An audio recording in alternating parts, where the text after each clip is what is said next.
All right, let's talk about the Cubbies. Brought to you by KendraScott.com.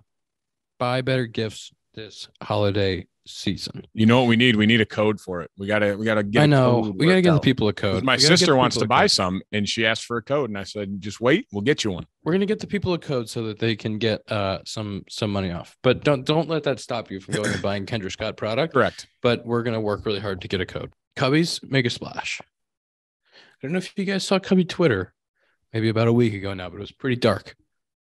I'm gonna be honest too. We talked about it maybe on here, maybe off air. He might be my favorite shortstop of the three. Or Just who's Or Trey you Turner elimin- too. are Trey you Turner went eliminating one of so them? early that I forgot about him. Okay. 4. Just in like what you have said, Ian, from what you've heard from other people, like just his personality. Like he sounds like a guy you want in your clubhouse. I think he's going to be a very, very good fit. I think clubhouse presence. I think, what's cool for me is that we got drafted in the same draft. He was 1-1. Whoops. Oops. What were you? What were you? Just so we don't forget. 9th. And 1-9. It was cool kind of watching his career arc. And we played against each other in the minor leagues for a minute. And he got up half a year before I did and was able to become an all-star, win a World Series, have these last 2 really, really great years, win a Gold Glove, and parlay it into this deal. And so happy for him and his family, his new wife. They are playing professional sports in the same city together. Yeah, she plays for Chicago, right? Yeah. What? That's so cool. What? And I mean, that had to have been the easiest yes for Dansby in the world.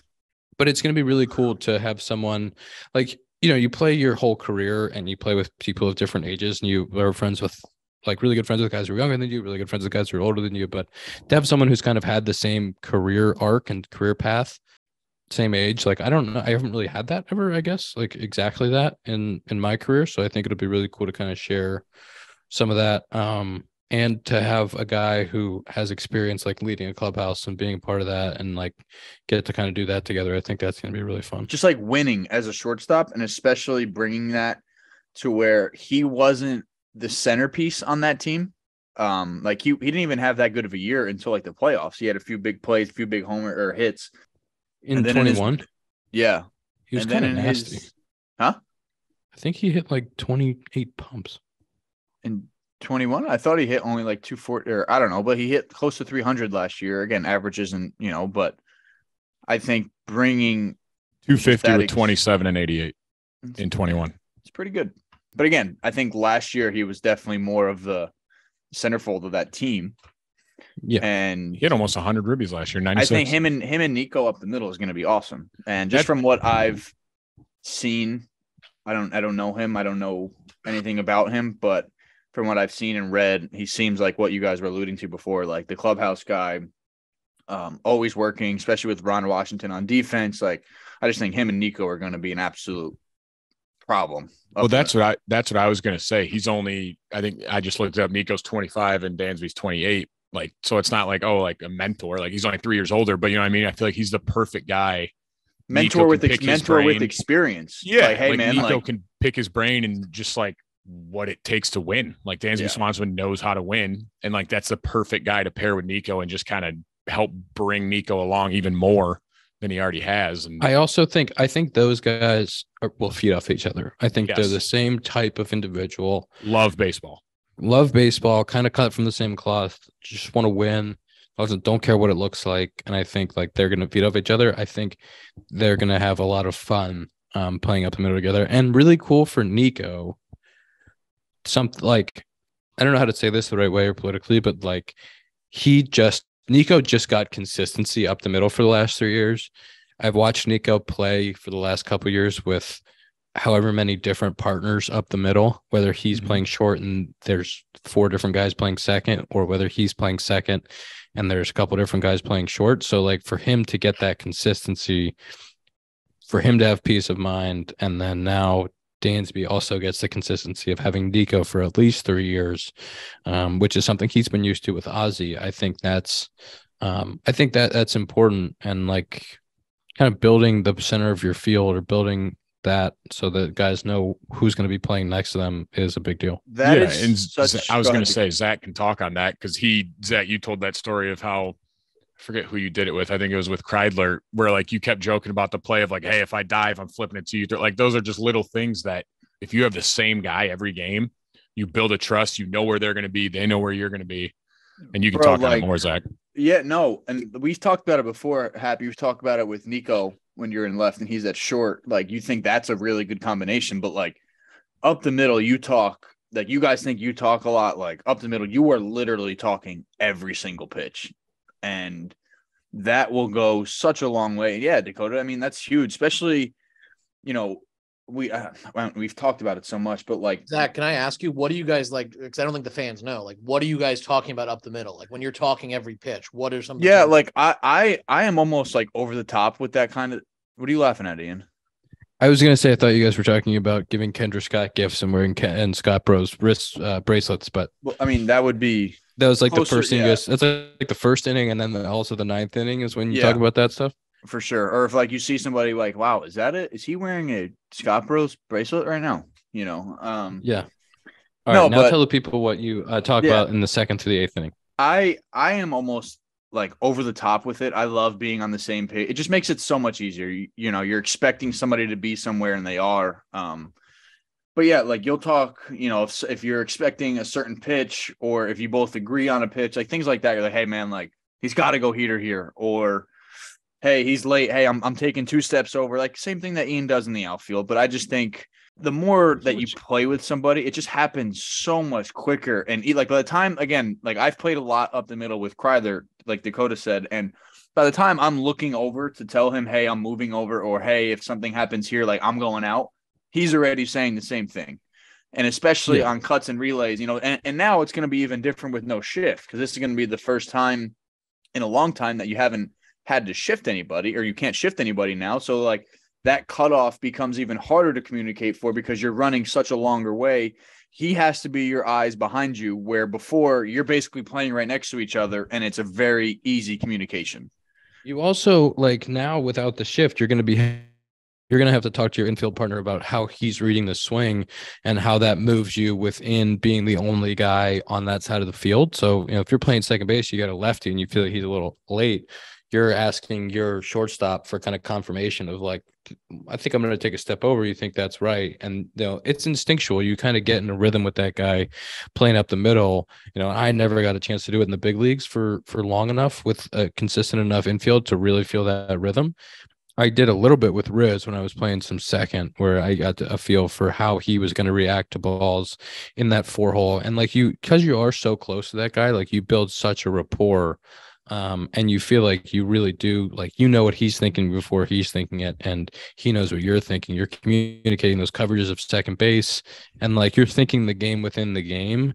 And when you have 2 guys who are really good out the middle and really intelligent, it's like the most seamless kind of baseball IQ conversation that's happening on the field at any given time. 100%. And, especially in the shift, like if there's 3 on the left side, and there's the guy in first and you're double play, like that in between ball in between you and the second baseman, you have to say before that play happens, almost on every pitch, like, hey, remember, if ball sits in here, talk, I'm going in front, you're going behind, because if the time that you don't talk, the time it's going to happen, you're going to look at each other like, what the fuck? And like, again, like I said, I'm over the top with it, where especially if it's, 3-2-1 count or 3-2-1 with a guy on first, and I'm like, hey, if he steals and the ball's hit hard to you, like throw it to me still so we can get the guy at second, I'll turn double play. And like I will legitimately say that every single time, where it's like, as soon as I'm about to open my mouth, whoever's playing second is like, hit hard to me, I'm coming to you. Yeah, I know. But it's like you have to do that. And that's something that especially on defense, like you take so much pride in being in the right spot, where if something is out of the ordinary, you both look at each other like, all right, hey, won't happen again. We know what we did. We fucked up. But again, the more times that you're on the same page and it's seamless, like you said, the way more crisp and successful your infield's going to be. The best middle infielders like excited for that play. They get like so fired up that it might be a possibility. I got yelled at by Scope. We were in Toronto, and like he was playing first, and I'm pretty sure he was playing first, and it was the same thing. Like, ball hit hard to me, and I didn't turn it right away. It was just playing second. We always had second base rotating. Like, it was either Willie Castro or Scope or Harold Castro, and you never really got in a rhythm. It's tough. And Yeah, it's hard. He was playing, and Scope was playing first, and that same thing where I didn't throw it to second on a steal. Like, I didn't think it was hit hard enough, and you could see as I was throwing to him, he was like, "Fuck!" Like, go to second on that. And then in the dugout, he was like, "Hey, if there's ever a situation like that again, throw it to the second baseman, so it's an automatic out, and then you have all the time in the world to throw the guy out at second. Even if you don't get the guy out at second, you're still going to get the guy out at first." And especially with somebody who like Scope, who has the strongest arm I've ever seen as a second baseman, even as whatever position, he's going to get the guy out. Some times the front office, when you're making the lineups and the platoon stuff that people talk about, like, wouldn't it be cool to create one player with two players and make this amazing platoon? But like, you miss some of that, like building that relationship and what that means for the overall team chemistry. And it's not quantifiable about those little plays and how they can go undone throughout the season, but they do have a big impact, especially when they add up. And it's like, it's in any sport, like a wide receiver and a quarterback, like they go off script. There was I know, I'm pretty sure, Dakota, you saw this in the Super Bowl, or no, it was the AFC Championship game against the Bills last year with the Chiefs and the Bills. And Kelsey went off script with Mahomes because I know football.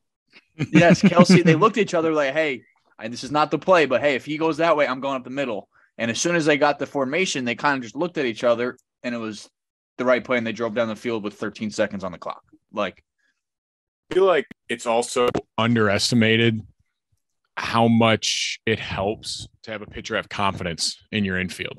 Like, you know what I mean? Like, with those two up the middle, not saying that Cubs pitchers didn't have confidence in the past, but like, if you're like, all right, we got these guys out the middle. Like, if I get a ground ball, they're turning. Like, that's a huge difference other than, oh, I got to strike out the world, blah, blah, blah. It's like, it just helps having that confidence, knowing, all right, they got my back. 100%. Can I keep fluffing Dansby, but this is the last fluff. Mm-hmm. His last 3 years, he's played 60 games in the 60-game season, 160 and 162.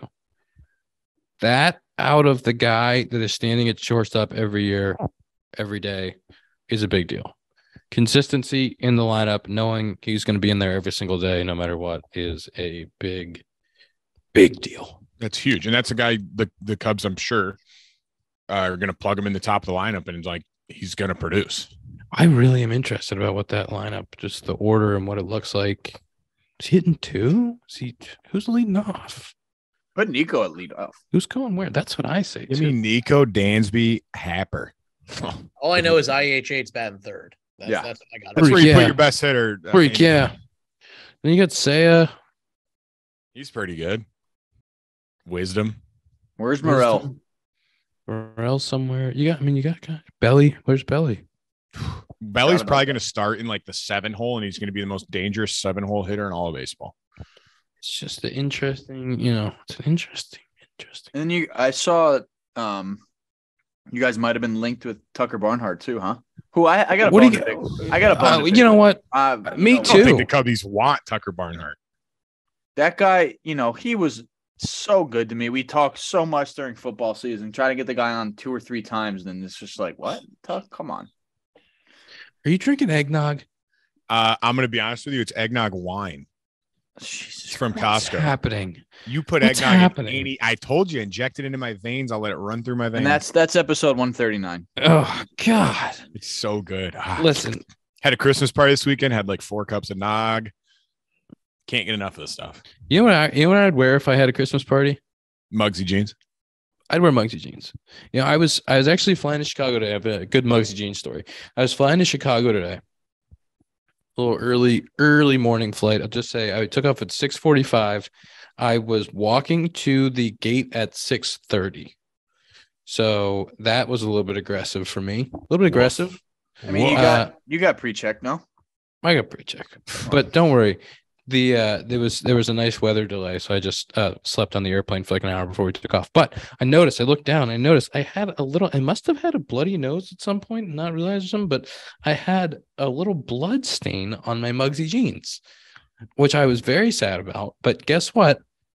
Code JOHNBOY to get 10% off your order plus free shipping, Mugsy.com.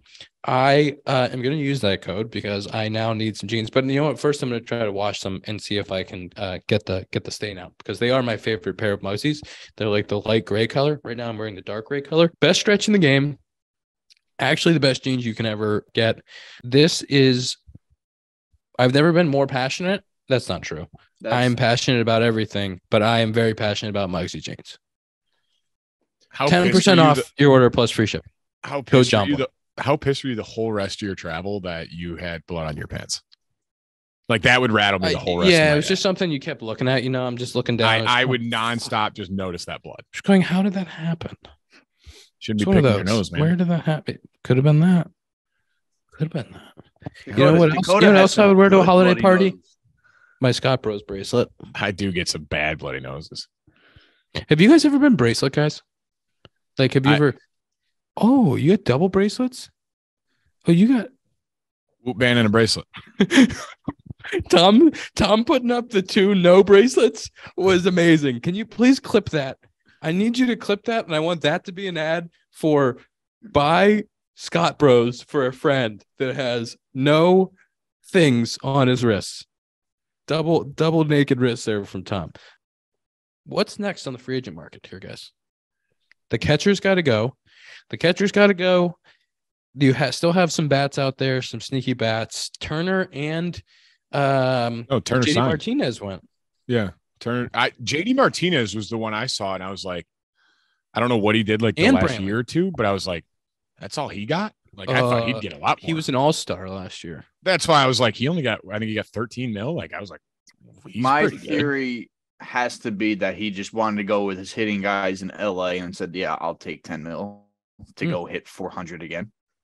Good. Must have been 117 OPS plus. He hit 274, 790 OPS. That's good for a 117 OPS plus, 16 homers, 62 RBIs. He still got almost 600 plate appearances, but a little bit of I think really good first half, maybe not quite as strong of a second half if I had to guess on looking at the splits, but still a very good year, still a very good hitter. He's just DHing a lot. I think, he DH'd literally every game he played last year. So that's my only thing. Did we ever talk about Willie signing with the Cardinals? Whoa. Sorry. I don't think we did. We did not. Okay, go. I want to hear what you think. That's your arch nemesis. That's probably the biggest rivalry that the Cubs have. That's where he went. Arch nemesis, a little aggressive. I mean, would the Cardinals not be your biggest rival? I think they are. Arch nemesis seems like they're a super villain. That's the Red Sox compared to the Yankees. Like, you think we like the Red Sox, Tom? Hell no, we don't. Can I just give you JD Martinez's first half, second half splits real quick? You can. 302, 368, 481. Good for a 140 OPS plus. That's kind of a messed up. I don't know what's right about that. It seems there's 2 OPS plus numbers. I don't understand what they are. So I'm just going to say he had a 850 OPS before on the first half and a 701 in the second half. So. And he doesn't walk either. So that's basically all slug, right? Or does it looks like he had he hit 302 and a 368 on base. So yeah, what was his slug? 481. Yeah. So yes. No, but and correct, that's Zack. But that was very high. That was also very high slug with the dead ball. So I'm very happy for him that he got himself a 5-year. 5 for 85. Yeah, glad he got a 5-year deal. Glad he got the years. Glad he got the insurance, and he's a 3-time All-Star starting catcher. He deserved to be paid as such. I'm very happy that he seems happy. I think he did really look up to Yachty. Really respected him to be able to be the catcher that goes in and replaces him. I think is a really cool thing for him. I think getting to play with Goldschmidt and Arenado. And having those guys in the lineup with him is going to be awesome. And that's a pretty good 3-4-5 2, 3, 4. However they shake that out. With O'Neill in left. 2, 3, 4, 5. 2, 3, 4, 5. However they mix those guys together for 2 through 5 is very good. And Tommy Evans probably leading off. Are you pissed? No, I'm happy. Are you sad? I will miss Willie as a teammate. We got to play together for a long time. It's one of those things where you realize, like towards the end there, you realize that you play with someone for so long because, like, you come to work every day, and you just feel like they're going to be there forever. And then at the end, you realize, like, oh shit, we've just played together for 6 years. Like, this is pretty nuts. That is crazy. Ian, can I ask you? Because watching all the talk around the Cubs and when they signed Dansby and stuff, your name now gets thrown around a lot. You're one of the longest tenured Cubs. There's only one. I am Cub. the longest tenured position player Cub, Tom. Okay, yes. Don't get it twisted. Tom, I'm sorry. I was trying to fluff you up, but apparently it's not the way you wanted. Tom. I made a snap you like that. I'm sorry. You didn't fluff him up correctly, apparently. I know. I thought I was giving him a fluff, but apparently. Come on, fluff me. I'm ready. Come on, fluff me, please. No. Fluff's please, over now. Come on. I just wanted to ask you, what's it like to go from, a couple of years ago, we talked about 2019 was obviously a difficult year for you. Yeah. Spent a lot of time in Iowa. Now, just a couple of years later, obviously we've talked about all the accolades, but just the fact that you have this role in the team that you do, what does that kind of mean to you right now? 19 is not a tough year because otherwise you wouldn't have this. We wouldn't have the spot. So you're welcome. I think it's weird in baseball how some of that stuff can happen where you can go from feeling like a young guy or a piece of the puzzle to kind of having been there longer than everybody else and feeling like you are representing like kind of what that group meant. And so to be there in my career, it's been a strange realization the last year, like even last year, kind of being one of the more older established players. Yeah, but to be the longest, because when Willie left, I became the longest tenured position player, then obviously Hendricks on the pitching side. So it's pretty nuts. And to think about all the guys that I came into the league with, I had an opportunity to play with that wore the uniform, and then to be kind of one of those guys that's left. I was in Wrigley today and did a little spin around the locker room to think of all the different names that had been at all the different lockers. Big names too. Dude, you look around that locker room and Rizzo, Bryant, Schwarber, Lester Lackey, Arrieta, Jay, Hav. I mean, John Jay, Descalso, Kimbrel, Brendan Morrow, Wade Davis. Like Aroldis Chapman. I was not there with him. Just kidding. I didn't mean it. Wilson. Dude, so I mean, Jan's a World Series champ, and just like so many dudes, and I'm definitely missing people. That's the crazy part. Like David Robertson, like you miss people, but like that amount. Scott Efros, the amount of talent that we had, the amount of different people that came through, and made an impact, and you just kind of think about all of those groups.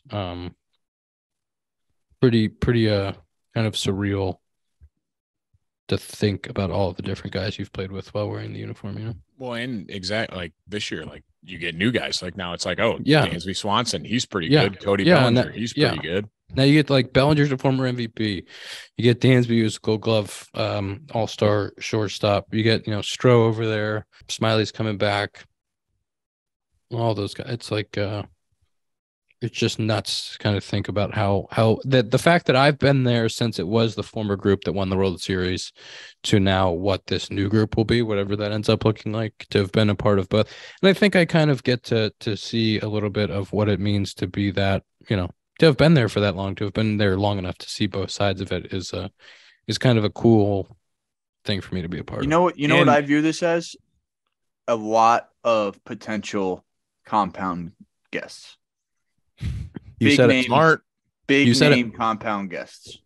You know what I might do for all of my friends, my new friends? I might get them a friendship bracelet from Scott Bros. KendraScott.com. Imagine if I was handing out friendship bracelets on the first day of camp. Holy smokes! Once you win that, once you get your ARB deal, you better have some gifts for the boys in spring. That's a good point. Yeah, but we got some well-paid guys rolling around. Hey, Dansby, the pressure's on you. I mean, yeah. Stro. Dansby, I mean, let's not forget Belly's making about 17.5. He might say hi to us with a nice little welcome gift. That's Sloan episode 140 Sloan of the screen Compound Podcast. Oh, let's do Sloan screen time. Yeah. Was this your first episode? I know, last episode of the year, and he almost forgot about it. Oh, God, I was on a flight today. What did I do? Oh, 5 hours and 2 minutes. Oh, God. Mine's loading. Hang on. Well, remember, Ian flies the plane, so he uses maps. That's right. 4 hours, 1 minute. Let's go, baby. That's a good day, Dakota. 5 hours, 11 minutes. I definitely got the win. 6:41. Let's go. Tough. That's the worst half we've ever plane. seen. He flies the plane, folks. Last episode of the year, finishing soft. Last episode of the year couldn't have been worse. Could not have been worse. 231 on messages though. What's the fair question? It's an off-air question. Okay. I was going to ask if you fly first class when you fly commercial or not. Let's wrap this pod so that we can have our off-air That's questions. a yes, folks. Episode 140 of the Compound Podcast brought to you by Parse Rum. Go get your Parse for the holidays. Thank you all for an amazing 2022, for the support for all 50 episodes. We love you, and we'll see you next year.